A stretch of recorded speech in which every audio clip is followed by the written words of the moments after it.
নমস্কার বন্ধুরা, আমি সুমনা। আমি আজ চলে এসেছি আমার ইউটিউব চ্যানেল কখনো স্বপ্নতে। আশা করি আপনারা সকলে ভালো আছেন, সুস্থ আছেন। আমি আজকে আমার রেসিপি ঝুলি থেকে একটা রেসিপি নিয়ে চলে এসেছি। খুব সহজ এবং খুব তাড়াতাড়ি হয়ে যায়। আর এটা আপনারা নাস্তা বলুন বা ডিনারে বলুন খেতে পারবেন। এছাড়া বাচ্চাদের স্কুলের টিফিন বক্সেও দিতে পারেন, অফিস টিফিন বক্সেও কিন্তু এটা দেওয়া যায়। তো এটা আমি কি বানাচ্ছি সেটা দেখতে গেলে আপনাদের চলে আসতে হবে আমার ইউটিউব চ্যানেল কখনো স্বপ্নতে। তাহলে চলে আসুন, সেখানে দেখে নেওয়া যাক আমি এটা কি বানাচ্ছি। এই রেসিপিটার জন্য বন্ধুরা আমি এখানে এই বাটিটা 2 বাটি ময়দা আমি নিয়েছি। এখানে 1 বাটি আর এই 1 বাটি ময়দা আমি নিয়েছি। তো এই ময়দাটা আমি এবার মেখে নেব। তার জন্য এখানে আমি দিয়ে দেব একটু পরিমাণ মতো নুন। ময়দাটা মোটামুটি 500 গ্রাম মতো হবে, 500 550। আর দিয়ে দিলাম একটু চিনি, ওই ছোট চামচের 1 চামচ মতো চিনি দিয়ে দিলাম। আর দিয়ে দিচ্ছি ময়ামের জন্য 2 টেবিল স্পুন সাদা তেল। এবার আমি এটা মেখে নেব। আগে ময়ামটা দিয়ে মেখে নেব, তারপরে অল্প অল্প জল দিয়ে একটা বেশ মোটামুটি শক্ত শক্ত একটা ডো তৈরি করব। তাহলে চলুন আমি এটা আগে মেখে নিই। এই দেখুন বন্ধুরা, ময়দাটা আমার মাখা হয়ে গেছে। আমি কিন্তু এইরকম ভাবে মেখে নিয়েছি, একটু শক্ত শক্ত করে। তো এবার আমি এর মধ্যে একটু হাতে তেল লাগিয়ে আমি রেখে দিচ্ছি। এর মধ্যে মিনিট 15 জন্য এটা আমি রেখে দেব। তারপর আমি আবার ফিরে আসছি। আর এটা বানাতে গেলে আমাকে একটা পুর তৈরি করতে হবে। সেই পুরটা এবার আমি ততক্ষণ বানিয়ে নেব। একটু তেল দিয়ে দিলাম। এবার আমি এটা ঢাকা দিয়ে রেখে দিচ্ছি। এই দেখুন বন্ধুরা, পুরের জন্য আমি এখানে ছাতু নিয়ে নিয়েছি। আর এটা এখানে কত ওজন হবে আমার ছিল, সেই জন্য আমি বলতে পারছি না সঠিক ওজনটা, তবু মোটামুটি বলে দিচ্ছি 250 গ্রাম তো হবে। এবার আপনারা ময়দা যেমন নেবেন তেমনি সেই বুঝে পুর করার জন্য ছাতুও নিয়ে নেবেন। তার জন্য এখানে আমি দিয়ে দিচ্ছি নুন, ওই 1/2 চামচ মতো নুন। ময়দাতেও নুন দেওয়া আছে। দিয়ে দিচ্ছি একটু চিনি। চিনিটা আপনারা কিন্তু গুঁড়ো করেও নিতে পারেন, আমি গুঁড়ো করিনি। এখানে দিয়ে দিচ্ছি ধনে গুঁড়ো 1 চা চামচ, ভাজা ধনে গুঁড়ো, ভাজা জিরে গুঁড়ো। আর দিয়ে দিচ্ছি একটু লঙ্কা কুচি।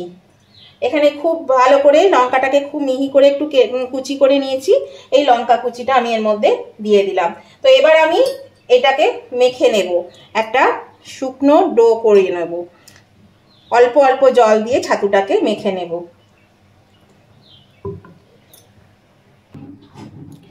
এই দেখুন বন্ধুরা, আমার পুরটা রেডি হয়ে গেছে। আর আমি কিন্তু এইরকম শক্ত করে মেখেছি। এটা কিন্তু শক্ত করে মাখতে হবে, নরম করে মাখলে হবে না। এই দেখুন কি সুন্দর হয়েছে মাখাটা। এবার আমি ময়দাটা একটু মেখে নেব। এটা সরিয়ে দিলাম। এখানে আমি ময়দাটা নিয়ে এলাম। দেখুন এই যে ময়দাটাকে এবার আমি একটু থেসে নেব। দেখুন কতটা সফট হয়ে গেছে। এই যে কতটা সফট হয়ে গেছে দেখুন। এর থেকে আমরা যেমন পুরি করি, আজকে ঠিকই ধরেছেন আমি ছাতুর পুরি করব। তো সেই জন্য আমি ছাতুর পুর বানালাম আর এখানে ময়দাটা মেখে নিলাম। তো ময়দাটা দেখুন আমার একটু ঠাসা হয়ে গেছে। এবার আমি এর থেকে যেমন আমরা লেচি করি ঠিক সেই রকমভাবে লেচি করে নেব। এইগুলো বন্ধুরা এখানে আমি খানিকটা কেটে নিয়েছি। আর ঠিক এরকম সাইজ করে, এই যে এরকম বড়, মানে লুচির থেকে একটু বড় নেব আর রুটির থেকে একটু ছোট নেব। এইভাবে আমি ময়দাগুলো একটা করে লেচি বানিয়ে নিচ্ছি। এইভাবে বানিয়ে নিতে হবে। দেখুন এটা আমি রেখে দিলাম, আমি দেখিয়ে দিচ্ছি। এবার এটাকে আমি এইভাবে একটু চেপটে নিলাম, গোল করে নিয়ে তারপরে এরকম একটা বাটির মতন করে নিলাম। আমরা সবাই জানি, আমরা কিন্তু সবাই পুর ভরা রুটি, পরোটা, লুচি সবই করি। এই যে এখানে একটা বাটির মতন করে নিলাম। এর মধ্যে আমি কিছুটা পুর ভরে দিলাম, এই ছাতুর পুর ভরে দিলাম। এবার আমি এটাকে এভাবে নিয়ে এসে আমি এটাকে দেখুন মুড়ে দিলাম। যারা নতুন তারা জানবেন না, তারা শিখে নিন ভালো করে। যে দেখুন এইভাবে আমি এটাকে আবার বেশ একটু চাপ দিয়ে করে নিলাম। এভাবে করে নিলাম, পুরটা চারিদিকে ছড়িয়ে গেল। এইভাবে আমি প্রত্যেকটি লেচিকে গোল করব আর এরকম করে একটা বাটির মতন করে নেব। এই যে বাটির মতো করে নিলাম। আবার আমি এর মধ্যে একটু পুর ভরে দিচ্ছি। এখানে আমি আরেকটু পুর ভরে দিচ্ছি। এই দেখুন এবার আমি এটাকে আবার আমি এইভাবে এইভাবে এইভাবে এইভাবে মুড়ে দিলাম। এই দেখুন, এটাকে আবার আমি চেপটে এইভাবে পুর ভরে ঠিক করে নিলাম। তো চলুন আমি এইভাবে সমস্ত পুরগুলো ভরে নিই। এই দেখুন বন্ধুরা, আমি বেশ নেচিগুলো করে নিয়ে এসেছি, আরও কিছু হচ্ছে। তো এইরকম সাইজটা হয়েছে। এবার আমি এগুলো লুচির মতো করে বেলে নেব। তো চলুন আমি এগুলো বেলে নিই। এখানে আমি ময়দা দিয়ে করেছি, আপনারা চাইলে কিন্তু এটা আটা দিয়েও করতে পারেন এই পুরিটা। আর এখানে আমি তেল দিয়ে বেলছি, আপনারা চাইলে ময়দা দিয়েও বেলে নিতে পারেন। তো চলুন আমি এটা আস্তে আস্তে বেলে নিই।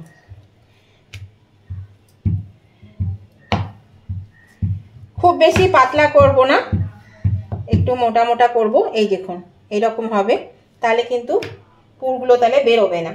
আর বেশি পাতলা করতে গেলে পুরগুলো বেরিয়ে যাবে। আর এটা একটু চেপে চেপে চেপে চেপে এই ধারে পুরগুলোকে দিয়ে দিতে হবে। চেপে দিলে পুরগুলো চারিদিকে ছড়িয়ে যাবে। তারপরে বেললে পরে কিন্তু পুরগুলো আর বেরোবে না। এই দেখুন কি সুন্দর বেলা হচ্ছে। এই দেখুন এইরকম সাইজ করে আমি এইগুলো সব বেলে নিচ্ছি। খুব সহজে কিন্তু বন্ধুরা এটা হয়ে যায়। আর ঘরে থাকা উপকরণ দিয়ে কিন্তু এটা বানানো যায়। তো আপনারা মানে চটজলদি কিছু খাবার করতে গেলে মোটামুটি আমাদের সবার বাড়িতে ময়দা আর ছাতুটা থাকে, আর তো কিছু উপকরণ সেরকম লাগে না। তো এটা কিন্তু করে নিতে পারবেন, খুব তাড়াতাড়ি হয়ে যাবে। দেখুন এগুলো হয়ে যাচ্ছে। তো আমি এবার এইভাবে আমি সমস্তগুলো বেলে নিই, তারপর আমি ভেজে নেব। এই দেখুন বন্ধুরা, আমি বেলে নিলাম। এখানে কটা বেলেছি আর এখানে কটা বেলেছি। তো চলুন এগুলো আমি এবার ভেজে নেব। এই দেখুন বন্ধুরা, আমি এখানে একটা কড়া বসিয়ে দিয়েছি, কড়াতে তেলও দিয়ে দিয়েছি, তেলটা গরম হয়ে গেছে। তো এবার আমি এগুলো ভেজে নেব। এগুলো আপনারা এইভাবেও করতে পারেন, আবার রুটির মতন করেও অল্প মানে পরোটার মতন করেও কিন্তু করা যেতে পারে। যেভাবে খুশি আপনারা করতে পারেন। দেখুন কি সুন্দর ফুললো, দেখেছেন বলের মতন ফুলেছে একদম। এই দেখুন, এই দেখুন বলের মতন ফুলেছে। এই যে তেলটা একটু বেশি গরম হয়ে গেছে, কমিয়ে দিলাম আঁচটা, এটাও ছেড়ে দিলাম আমি। দেখুন এইভাবে আমি প্রত্যেকটি পুরিকে ভেজে নেব। আর নতুন বন্ধু যারা এখনো আমার চ্যানেলটা সাবস্ক্রাইব করেননি, তারা কিন্তু অবশ্যই আমার চ্যানেলটা সাবস্ক্রাইব করে আমার পাশে থাকবেন। আর পাশে থাকা বেলটা অবশ্যই ক্লিক করে দেবে, তাহলে আমি যখনই আমার ভিডিও আপলোড করব সাথে সাথে নোটিফিকেশন আপনাদের মোবাইলে পৌঁছে যাবে, আর সবার আগে আপনারা আমার ভিডিও দেখতে পাবেন। আর আমার উভয় বন্ধুদেরকেই বলছি, আজকের এই রেসিপিটা আপনাদের কেমন লাগলো সেটা জানাতে কিন্তু অবশ্যই কমেন্ট করে জানাবেন। আপনাদের একটা কমেন্ট আমাকে কিন্তু পরবর্তী রেসিপি বানাতে অনেকটাই উৎসাহিত করে। আর দেখতে দেখতে যদি এখনও লাইক করতে ভুলে গিয়ে থাকেন, তাহলে কিন্তু অবশ্যই লাইক বাটনটা প্রেস করে দেবেন। তাহলে কিন্তু আপনাদের একটা লাইক আমাকে এগিয়ে নিয়ে যেতে অনেকটা সাহায্য করে। দেখুন প্রত্যেকটা পুরি কিন্তু দারুণ ফুলছে, দেখেছেন কত সুন্দর ফুলছে, বিশাল বিশাল করে ফুলছে পুরিগুলো।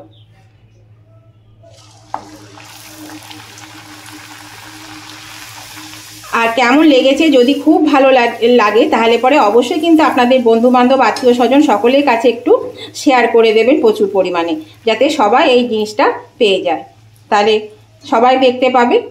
দেখুন কি সুন্দর হয়ে গেছে। এই দেখুন বন্ধুরা, আমার পুরিগুলো ভাজা হয়ে গেছে দেখুন। আর নামানোর সাথে সাথেই দেখলেন তো কত সুন্দর গোল হয়ে ফুটবলের মতন ফুল ছিল, কিন্তু নামানোর সাথে সাথে সব চুপসে যাচ্ছে। আর কত সফট হয়েছে দেখুন, এই দেখুন কত সফট হয়েছে, দারুণ সফট হয়েছে। এই কটা একটু ফুলে আছে এখনও শেষের দিকেরগুলো, আর এগুলো দেখুন সব আরও আছে, সেগুলো সব চুপসে গেছে। তো দেখুন আমি একটা আপনাদেরকে ছিঁড়ে দেখাচ্ছি ভেতরটা, দেখুন পুরে কেমন ঠাসা, গরম সেই জন্যে অসুবিধা হচ্ছে। আর এক হাতে করছি, এই দেখুন দেখুন ভেতরে কি সুন্দর পুরে ভর্তি হয়ে আছে। এই দেখুন, এই যে পুরো পুরে ভর্তি। এটা দারুণ খেতে হয়, খুবই ভালো লাগবে খেতে, এইভাবে বানাবেন। আর দেখুন প্রত্যেকটি লুচি প্রচণ্ড মানে পুরিগুলো সফট হয়েছে, এই দেখুন খুব সুন্দর হয়েছে। আর এটা আপনারা আলুর দম, চিকেন কষা বা চিকেনের যে কোনো আইটেম এ দিয়ে খেতে পারেন, আবার সস দিয়েও খেতে পারেন, আচার দিয়েও, চাটনি দিয়েও খাওয়া যায়, খেতে কিন্তু খুবই ভালো লাগে। যার যেটা পছন্দ হবে সে সেটা দিয়ে খেতে পারেন। তো বন্ধুরা, কেমন লাগলো ভিডিওটা আজকে আপনাদের সেটা জানাতে অবশ্যই কিন্তু লাইক শেয়ার কমেন্ট করতে ভুলবেন না। লাইক শেয়ার কমেন্ট করে দেবেন। আর নতুন বন্ধুরা কিন্তু সাবস্ক্রাইব করে আমার পাশে থাকবেন, আর পাশে থাকা বেলটা অবশ্যই ক্লিক করে দেবেন। তাহলে আমি আজকের মতন ভিডিওটা এখানেই শেষ করছি। আবার আমি নতুন ধরনের ভিডিও নিয়ে চলে আসবো। ততদিন আপনারা ভালো থাকুন, সুস্থ থাকুন। Tata, bye bye.